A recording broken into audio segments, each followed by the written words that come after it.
আসসালামু আলাইকুম। আজ ঈদের পঞ্চম দিন। আমি আর আমার বন্ধু ইকবল যাচ্ছি ক্যাফে দে মনতলা। এটা আমাদের পাশের এলাকায়।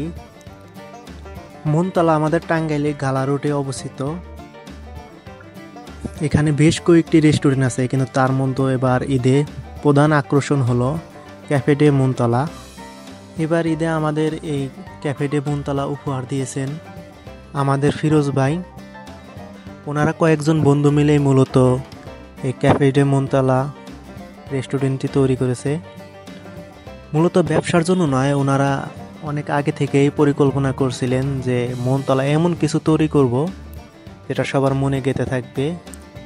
তাই এত সুন্দর একটা রেস্টুরেন্ট উপহার দেওয়ার জন্য টাঙ্গাইলের সকলের পক্ষ থেকে আপনাদের অনেক অনেক ধন্যবাদ।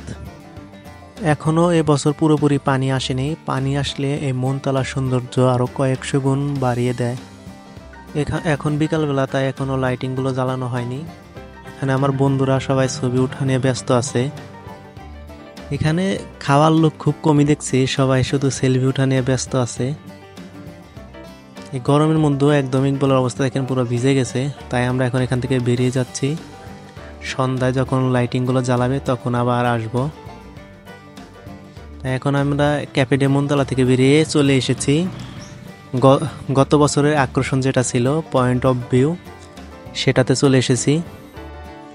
ইকবালের অবস্থা দেখে আপনারা অবশ্যই বুঝতে পারতেছেন যে কি পরিমাণ গরম। এখন প্রায় সন্ধ্যা, তাই আস্তে আস্তে ক্যাফে ডে মনতলার সব লাইটিংগুলো একে একে জ্বালিয়ে দেওয়া হচ্ছে। এই লাইটিংগুলো জ্বালিয়ে দেওয়ার পর মনতলার সৌন্দর্য মনে হচ্ছে আর কয়েকশো গুণ বেড়ে গেছে। মনতলা এমন একটি জায়গা যেখানে আসার সময় গালা রোডের দুই পাশের যে গাছগুলো আছে সেই গাছগুলোই আপনার মনটাকে মুগ্ধ করে দিবে। মনতলা এখনও পুরোপুরিভাবে পানি আসেনি, তাই নৌকা এখন অনেক কম। তারপরেও 10-12টা নৌকা আছে, কিন্তু যখন পানি আরও বেশি থাকে তখন লোকও অনেক বেশি থাকে এবং নৌকাও অনেক বেশি থাকে। দেখতে দেখতে সন্ধ্যা হয়ে গেছে, তাই আবার চলে যাচ্ছি ক্যাফে ডে মনতলাতে। দেখতেই পাচ্ছেন সব লাইটিংগুলো জ্বালিয়ে দেওয়া হয়েছে। বিকেলের তুলনায় এখন কিন্তু এখানে লোক সংখ্যাও অনেক বেশি। ফিরোজ ভাই এবং তার বন্ধুরা মিলে এত সুন্দরভাবে এই ক্যাফে ডে মনতলা ডেকোরেশন করেছে, আপনারা নিজের চোখে না দেখলে বুঝতে পারবেন না। মনতলা এমনিতেই অনেক সুন্দর, কিন্তু তারপর ওই ক্যাফে ডে মনতলা হওয়ার পর এই জায়গাটা আরও অনেক বেশি সুন্দর হয়ে গেছে।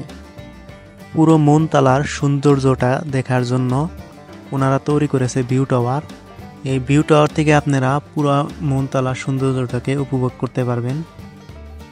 এখানে অনেকক্ষণ ঘোরাঘুরির পর যা বুঝলাম, এখানকার প্রত্যেকটা স্টাফের ব্যবহার অনেক ভালো। যারা বাইক নিয়ে দূর দূরান্ত থেকে আসবেন তাদের জন্য ক্যাফে ডে মনতলা বাইক পার্কিংয়ের সুন্দর একটি ব্যবস্থা করে রেখেছে। এখন ইকবাল আর আমি এই ভিউ টাওয়ারে উঠে যাচ্ছি এই পুরা মনতলার রাতের ভিউটা দেখার জন্য।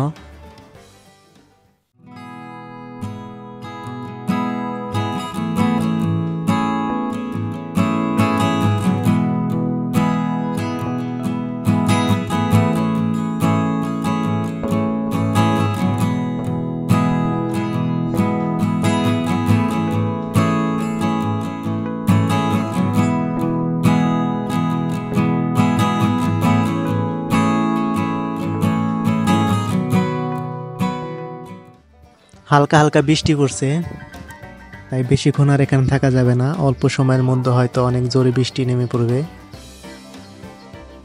সন্ধ্যার পর অল্প কিছুক্ষণ সময়ের ভিতরেই এত পরিমাণে ভিড় হবে আমি কল্পনাও করতে পারিনি। এখানে এখন হাঁটার মতো পরিবেশ নেই, এখানকার রাস্তা একদম ব্লক হয়ে গেছে। এমনিতেই ঈদের ছুটি, তার মধ্যেও সোশ্যাল মিডিয়ায় রাতারাতি জায়গাটা ভাইরাল হওয়ার কারণে সবাই তাদের পরিবারকে নিয়ে সুন্দর একটি সময় কাটানোর জন্য এই ক্যাফে ডে মনতলাতে ভিড় জমিয়েছে। টাঙ্গাইলের পাশাপাশি টাঙ্গাইলের পার্শ্ববর্তী যে জেলাগুলো আছে বা থানাগুলো আছে সেখান থেকে অনেক মানুষ এসেছে এখানে। যারা ছবি উঠতে পছন্দ করেন তাদের জন্য ক্যাফে ডে মনতলা অনেক সুন্দর সুন্দর ডেকোরেশন করে রেখেছে ছবি তোলার জন্য। এখানে সকলে ছবি ওঠার জন্য লাইন ধরে দাঁড়িয়ে আছে, একে একে সবাই ছবি উঠছে। যারা এখনও ক্যাফে ডে মনতলাতে আসেননি চলে আসুন সপরিবারে, অনেক সুন্দর একটি জায়গা। আপনাদের অবশ্যই ভালো লাগবে। আকাশের অবস্থা ভালো না, যে কোনো সময় বৃষ্টি আসতে পারে, তাই বাড়ির উদ্দেশ্যে রওনা দিলাম। দেখা হবে অন্য কোনো ভিডিওতে। সে পর্যন্ত ভালো থাকবেন, সুস্থ থাকবেন। যদি ভিডিওটি ভালো লাগে অবশ্যই লাইক, কমেন্ট, শেয়ার এবং সাবস্ক্রাইব করে পাশে থাকবেন। ধন্যবাদ সকলকে।